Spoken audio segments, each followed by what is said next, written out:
ನಾನೀಗ ಒಂದು ಮಾವಿನಕಾಯಿ ಚಿತ್ರಾನ್ನ ಮಾಡ್ತಾ ಇದ್ದೀನಿ. ಇದು ರುಬ್ಬಿ ಮಾಡೋವಂಥ ಚಿತ್ರಾನ್ನ, ಹಾಗೆ ತುರಿದು ಮಾಡ್ಬೋದು. ಇದು ರುಬ್ಬಿ ಮಾಡೋವಂಥ ಒಂದು ಮಾವಿನಕಾಯಿ ಚಿತ್ರಾನ್ನ. ಈ ಗೊಜ್ಜು ನಾವು ಇಟ್ಕೊಂಡ್ರೆ 1 ತಿಂಗಳವರೆಗೂ ನಾವು ಇಟ್ಕೊಂಡು ತಿನ್ಬೋದು. ಅದಕ್ಕೋಸ್ಕರ ಈ ಥರ ರುಬ್ಬಿ ಮಾಡೋದು ಹೇಗೆ ಅಂತ ತೋರಿಸ್ತಾ ಇದ್ದೀನಿ.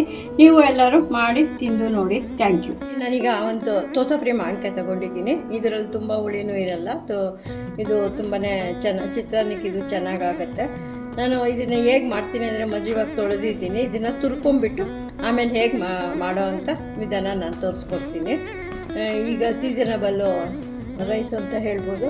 ಈಗ ನಾನೀಗ ರುಬ್ಬಿ ಮಾಡೋ ಅಂಥ ಒಂದು ವಿಧಾನ ತೋರಿಸ್ಕೊಡ್ತೀನಿ. ಹಾಗೇನೂ ಮಾಡ್ಬೋದು. ಈಗ ನಾನು ರುಬ್ಬಿ ಯಾವ ಥರ ಮಾಡ್ತೀನಿ ಅಂತ ತೋರಿಸ್ತೀನಿ ಇದ್ದೀನಿ. ಇದು ಕೆಲವರು ಒಟ್ಟು ತೆಗೆದು ಮಾಡ್ತಾರೆ. ನಾನು ಅದರಲ್ಲಿ ಒಳ್ಳೆ ಒಂದು ಫೈಬರು ಎಲ್ಲ ಇರುತ್ತೆ, ಟೇಸ್ಟು ಇರುತ್ತೆ. ಅದಕ್ಕೋಸ್ಕರ ನಾನು ಹೊಟ್ಟೆನೂ ತೆಗಿಯಲ್ಲ, ನಾನು ಹಾಗೆ ಮಾಡ್ತೀನಿ. ಈಗ ತುರಿದಾದ್ಮೇಲೆ ಕಪ್ಪು ಮಾವಿನಕಾಯಿ ತುರಿ ತೊಗೊಂಡಿದ್ದೀನಿ, 1 ಕಪ್ಪು ಕೊಬ್ಬರಿ ತೊಗೊಂಡಿದ್ದೀನಿ. ಇದಕ್ಕೆ ನಾನು ಈಗ ಒಂದು ಸ್ವಲ್ಪ ಮಸಾಲ ಹುರ್ಕೊಂಡು ರುಬ್ಬಿ ಮಾಡ್ತೀನಿ. ರುಬ್ಬಿರೋನು ಮಾಡ್ಬೋದು ಬೇರೆ ಥರ, ಅದು ಹಸಿಮೆಣ್ಸಿನ್ಕಾಯಿ ಹಾಕಿ. ಈಗ ಒಣಮೆಣ್ಸಿನ್ಕಾಯಿ ಹಾಕಿ ಮಾಡೋದ್ರಿಂದ ರುಬ್ಬಿ ಮಾಡ್ತಾಯಿದ್ದೀನಿ. ಹೇಗೆ ಮಾಡ್ತೀನಿ ಅಂತ ತೋರಿಸ್ತೀನಿ. ಪ್ಯಾನ್ ಬಿಸಿಗೆ ಇಟ್ಟಿದ್ದೀನಿ. ಈಗ ಒಂದು ಸ್ವಲ್ಪ ಮೆಂತ್ಯ, ನೋಡಿ ಇಷ್ಟೇ, ಒಂದು 1/4 ಸ್ಪೂನ್ ಮೆಂತ್ಯ ಹಾಕಿದ್ದೀನಿ. ಇದಕ್ಕೆ ಮೆಂತ್ಯಗಿಂತ ಡಬಲ್ಲು ಸಾಸಿವೆ, ಒಂದು ಅರ್ಧ ಸ್ಪೂನು ಸಾಸಿವೆ. ಇಷ್ಟನ್ನು ಸ್ವಲ್ಪ ಹುರ್ಕೋಬೇಕು. ಈ ಮಾವಿನಕಾಯಿಗೆ ಮೆಂತ್ಯ ಸಾಸಿವೆ ಬಿದ್ರೇ ಒಂದು ಟೇಸ್ಟ್ ಚೆನ್ನಾಗಿರೋದು. ಇದನ್ನು ಈ ಸೀಸನಲ್ಲಿ ಒಂದು ಸ್ಪೂನ್ ಮೆಂತ್ಯಗೆ 2 ಸ್ಪೂನು ಸಾಸಿವೆ ಹಾಕಿ ಪೌಡರ್ ಮಾಡಿ ಇಟ್ಕೊಂಡ್ಬಿಟ್ರೆ ಯಾವುದ್ರಲ್ಲಿ ಬೇಕಾದ್ರೂ ನಾವು ಯೂಸ್ ಮಾಡ್ಕೋಬೋದು. ಚಿತ್ರಾನ್ನ ಹಸಿಮೆಣ್ಸಿನ್ಕಾಯಿ ಹಾಕಿ ಮಾಡೋ ಚಿತ್ರಾನ್ನಕ್ಕೆ, ಇದಕ್ಕೆ ಮತ್ತು ದಿಢೀರು ಉಪ್ಪಿನಕಾಯಿಗೆ ಎಲ್ಲದಕ್ಕೂ ಆಗುತ್ತೆ. ಮಾಡಿ ಈ ಸೀಸನಲ್ಲಿ ಮಾಡಿ ಇಟ್ಕೊಂಡ್ರೆ ನೋಡಿ. ಈಗ ಆಗಿದೆ. ಇದು ಒಂದು ಜಾರಿಗೆ ತಗೊಳ್ತೀನಿ. ಈಗ ಒಂದು ಸ್ವಲ್ಪ ಇಂಗು, ಇದು ಗಟ್ಟಿ ಇಂಗು ಇದ್ದರೆ ಒಗ್ಗರಣೆ ಹಾಕುವಾಗ ಹಾಕ್ಬೋದು. ಇದು ನನ್ನ ಹತ್ರ ಗಟ್ಟಿ ಇಂಗು ಇದೆ. ಇದನ್ನು ಒಂಚೂರು ಹುರ್ಕೋಬೇಕು.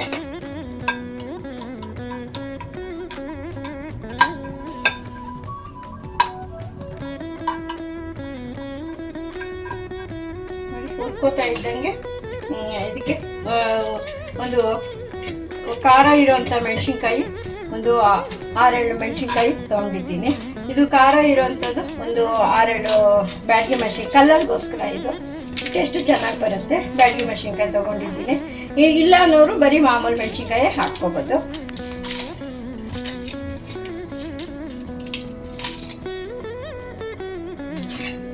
ಈ ಥರ ಹಾಕ್ಕೊಂಡು ಒಂದು ಸ್ವಲ್ಪ ಅಗೆರಿ ಆಗೋವರೆಗೂ ಇಟ್ಕೋಬೇಕು. ಫ್ಲೇಮ್ ತುಂಬಾ ಸಿಮ್ಮಲ್ಲಿದೆ.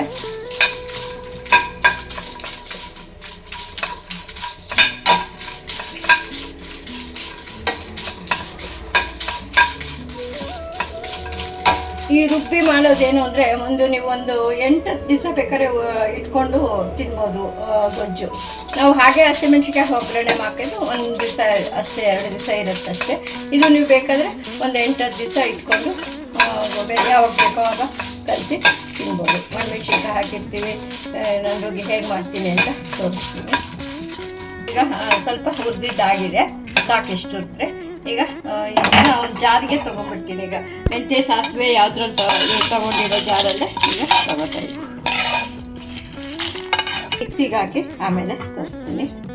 ಮಿಕ್ಸಿಗೆ ಹಾಕೋಷ್ಟೊತ್ತಿಗೆ ಎಣ್ಣೆ ಬಿಸಿ ಆಗಲಿ ಅಂತ ಎಣ್ಣೆ ಸೇರಿಸ್ತಾ ಇದ್ದೀನಿ. ಎಣ್ಣೆ ನೀವು ಒಂದು ಸ್ವಲ್ಪ ಹೆಚ್ಚು ಕಮ್ಮಿ, ನಿಮಗೆ ಒಂದು 10-15 ಸ್ಪೂನು ಎಣ್ಣೆ ಹಾಕೋಬೋದು. ಆ ಚಿತ್ರಾನ್ನ ಅಲ್ವಾ, ಸ್ವಲ್ಪ ಜಾಸ್ತಿನೇ ಮಾವಿನಕಾಯಿ ಚಿತ್ರಾನ್ನಕ್ಕೆ ಚೆನ್ನಾಗಿರುತ್ತೆ. ಹಾಕಿದ್ದೀನಿ. ಇದು ತರ್ತರಿಯಾಗಿ ಮಿಕ್ಸಿ ಮಾಡಿದ್ದೀನಿ. ನೋಡಿ, ಇದಕ್ಕೆ ಒಂದು ಕಪ್ಪಷ್ಟು ಕೊಬ್ಬರಿ ಸೇರಿಸ್ತಾ ಇದ್ದೀನಿ. ಈಗ ಅದೇ ಕಪ್ಪಲ್ಲಿ ಇನ್ನೊಂದು ಕಪ್ಪು ಮಾವಿನಕಾಯಿ ತುರಿನೂ ಸೇರಿಸ್ತಾ ಇದ್ದೀನಿ.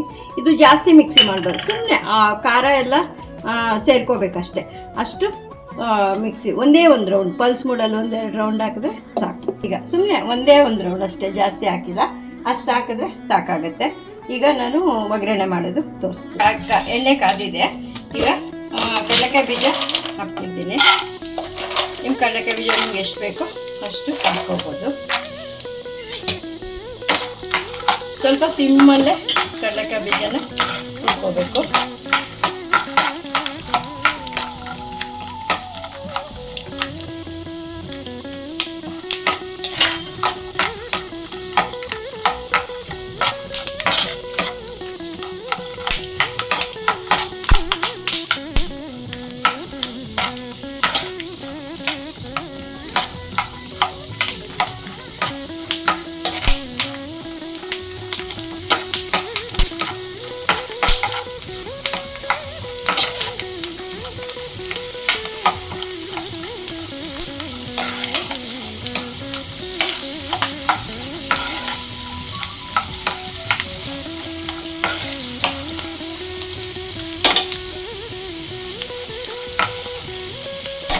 ಕಡಲೆಕಾಯಿ ಕಲರು ಚೇಂಜ್ ಆಗಿದೆ, ಮತ್ತು ಎಲ್ಲ ಒಂದು ಸ್ವಲ್ಪ ಬಾಯಿ ಬಿಟ್ಟಾಗೆ ಆಗಿದೆ. ಈಗ ಅದಕ್ಕೆ ಒಂದು ಸ್ವಲ್ಪ ಕರಿಬೇವು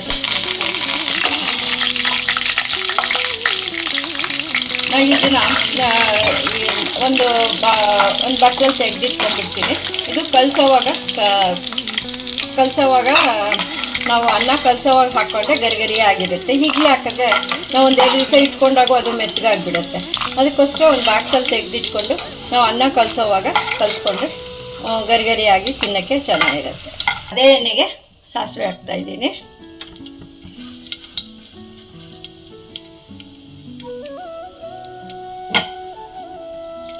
ಸಾಸಿವೆ ಚೆನ್ನಾಗಿ ಸಿಡಿದ ಮೇಲೆ ಈಗ ಉದ್ದಿನಬೇಳೆ ಕಡಲೆಬೇಳೆ ಹಾಕ್ತಾಯಿದ್ದೀನಿ.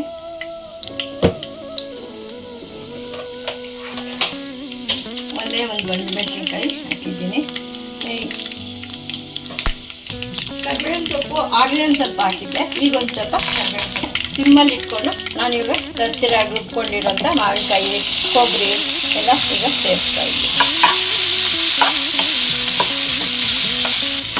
ಈಗ ಇದನ್ನು ಒಂದು 2 ನಿಮಿಷ ಚೆನ್ನಾಗಿ ಉಟ್ಕೊಂಡ್ರೆ ನೀವು ಇದು ಗೊಜ್ಜು ನೀವು 8 ದಿವಸ ಇಟ್ಕೊಂಡ್ರು ಹಾಗೆ ಇಟ್ಕೋಬೋದು.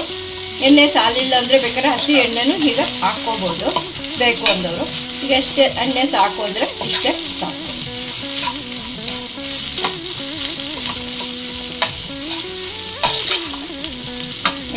ಅರಿಶಿನ ಈಗ ಒಂದು ಸ್ವಲ್ಪ ಅರಿಶಿನ ಸೇರಿಸ್ತಾ ಇದ್ದೀನಿ.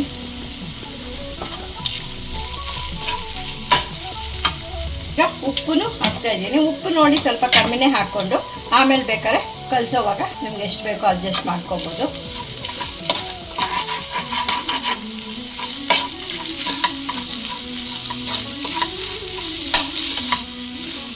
ಇದು ಪುಳಿಯೋಗರೆ ಗೊಜ್ಜು ಇಟ್ಕೊಂಡಾಗೆ ನೀವು ಒಂದಷ್ಟು ದಿವಸ ಇಟ್ಕೋಬೋದು. ಒಂದು 8-10 ದಿವಸ ನೀವು ಫ್ರಿಡ್ಜಲ್ಲಿ ಇಟ್ಕೊಂಡ್ರೆ ಒಂದು ತಿಂಗಳೇ ಇಟ್ಕೋಬೋದು. ಹಾಗೆ ಇಟ್ಟರೆ ಒಂದು 8-10 ದಿವಸ ಹೊರಗಡೆನೇ ಚೆನ್ನಾಗಿ ಇಟ್ಕೊಂಡು ಯಾವಾಗ ಬೇಕೋ ಆವಾಗ ಕಲಿಸ್ಕೋಬೋದು.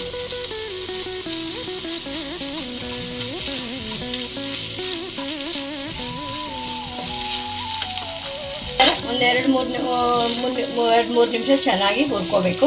ಚೆನ್ನಾಗಿ ಹುರಿದ್ಬಿಟ್ರೆ ನಿಮಗೆ ಕೆಡದಿರ ಇರುತ್ತೆ. ಈಗ ನಾನು ಅನ್ನ ಯಾವ ಥರ ಕಳಿಸ್ತೀನಿ ಅಂತ ಕಲಿಸೋವಾಗ ತೋರಿಸ್ತೀನಿ. ನಾನು ಇದು ರೆಡ್ ರೈಸು, ಅದಕ್ಕೆ ಈ ಕಲರ್ ಇದೆ. ಸೋನಾ ಮಸೂರಿ ಹಾಕಿದ್ರೆ ಅದು ವೈಟ್ ಬರುತ್ತೆ. ಇದು ರೆಡ್ ರೈಸ್ ಆದ್ದರಿಂದ ರೆಡ್ ಆಗಿದೆ ನೋಡಿ. ಈಗ ನಾನು ಅದು ಯಾವ ಥರ ಕಲಿಸ್ತೀನಿ ಅಂದರೆ ನೋಡಿ,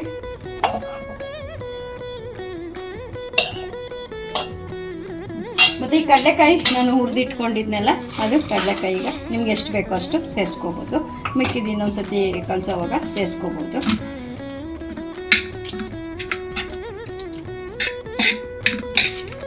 ನೋಡಿ ಈ ಥರ ಎಲ್ಲ ಕಲಿಸ್ಕೋಬೇಕು. ಇದು ಚಿತ್ರಾನ್ನ ಅನ್ನೋದಕ್ಕಿಂತ ಪುಳಿಯೋಗರೆ ಅಂತಲೇ ಹೇಳ್ಬೋದು. ಈ ಗೊಜ್ಜು ನೀವು 8-10 ದಿವಸ ಫ್ರಿಡ್ಜಲ್ಲಿ ಒಂದು ತಿಂಗಳವರೆಗೂ ಫ್ರಿಡ್ಜಲ್ಲಿ ಇಟ್ಕೊಂಡು ಬೇಕಾದಾಗ ಕಡಲೆಕಾಯಿ ಬೀಜ ಹಾಕ್ಕೊಂಡು ನೀವು ಮಾಡ್ಕೋಬೋದು. ಹಾಗೆ ಇಟ್ಟರು ಒಂದು 8 ದಿವಸ ಕೆಡಲ್ಲ. ಇದನ್ನು ಈ ಥರ ಚೆನ್ನಾಗಿ ಈ ಥರ ಎಲ್ಲರೂ ಕಲಿಸ್ಕೋಬೋದು. ನಿಮ್ಮ ಕಡಲೆಕಾಯಿ ಬೀಜ ಅದು ಹಾಕೋಬೋದು. ಇನ್ನು ಒಂದು ಸ್ವಲ್ಪ ಬೇಕು ಅಂದರೆ ಕೊತ್ತಂಬರಿ ಸೊಪ್ಪು ಸಣ್ಣಗೆ ಕಟ್ ಮಾಡಿ ಹಾಕ್ಬೋದು. ಈ ಥರ ನೀವು ಮಾಡಿ ನೋಡಿ. ತುಂಬ ಟೇಸ್ಟಿ ಆ್ಯಂಡ್ ಹೆಲ್ತಿ ಮ್ಯಾಂಗೋ ಚಿತ್ರಾನ್ನ ಇದು.